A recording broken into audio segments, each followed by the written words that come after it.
Tuhan bersamamu. dan bersama roh.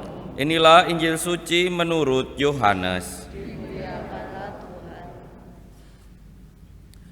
Banyak orang-orang Yahudi yang datang melayat Maria dan yang menyaksikan sendiri apa yang telah dilakukan Yesus terhadap Lazarus percaya kepadanya.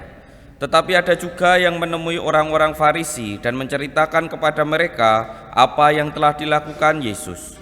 Lalu para imam kepala dan orang Farisi memanggil mahkamah agama untuk bersidang.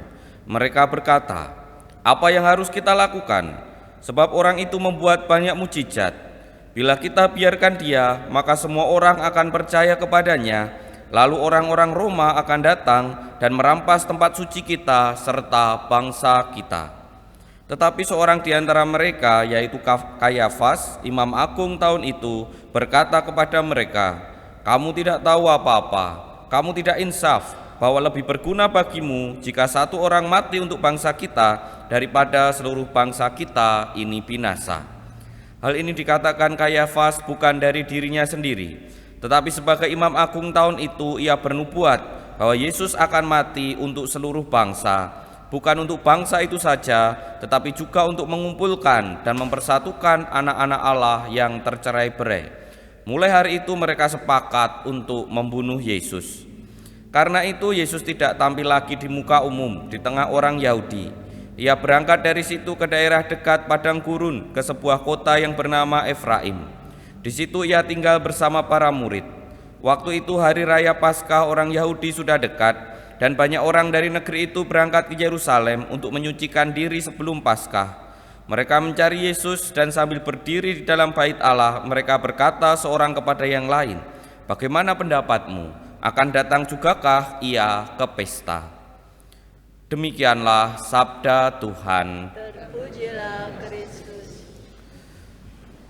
Pak Romo, Bruder, Suster, Bapak Ibu dan saudara-saudari yang terkasih dalam Tuhan, bacaan hari ini seolah-olah menjadi pengantar bagi kita yang mulai nanti sore mungkin akan memasuki Pekan Suci dengan perayaan Minggu Palma. Karena bacaan hari ini ingin menunjukkan apa tujuan Yesus diutus. Salah satunya yang termuat dalam nubuat Nabi Yeskiel tadi, bahwa Tuhan akan menyatukan seluruh bangsa.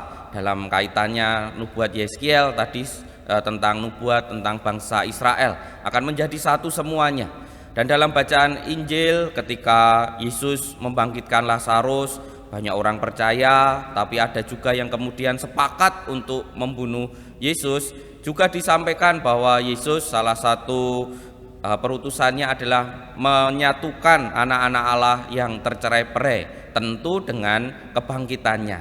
Jadi seolah-olah kita diajak untuk merenungkan hal ini sebagai persiapan kita memasuki Pekan Suci.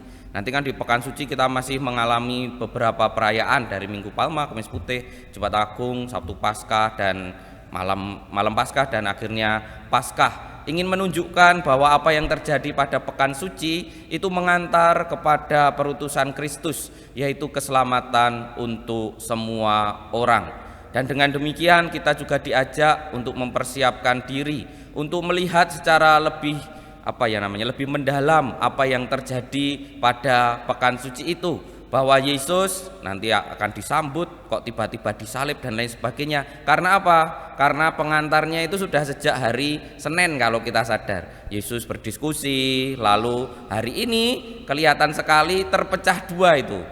Ada yang percaya, ada yang sepakat untuk membunuh. Dengan konteks itulah kita diharapkan mampu merenungkan bagaimana penebusan yang dilakukan oleh Kristus bagi seluruh manusia lebih nyata dalam hidup kita sehari-hari, lebih lebih menggema bahwa Kristus datang untuk keselamatan semua orang. Dan datangnya dia itu tidak semuanya kemudian langsung menerima, tetapi ada juga yang kemudian berupaya untuk menolak bahkan membinasakannya. Tetapi kebangkitan itulah yang akhirnya membuat keselamatan itu sungguh terlaksana untuk semua orang. Maka para romo, bruder, suster, bapak, ibu, dan saudara-saudari yang terkasih dalam Tuhan, mari kita memasuki pekan suci dengan kesadaran bahwa Kristus diutus untuk memberi keselamatan pada semua orang, bahwa apa yang terjadi dalam perayaan pekan suci itulah saat-saat untuk mewujudkan perutusan tersebut. Mari kita hening sejenak, mohon kekuatan dari Tuhan, berkat dari Tuhan, agar kita memasuki pekan suci lebih baik lagi, dan apa yang terjadi dalam permenungan pekan suci membuat kita lebih menjadi pengikut Kristus yang sejati. Kita hening sejenak.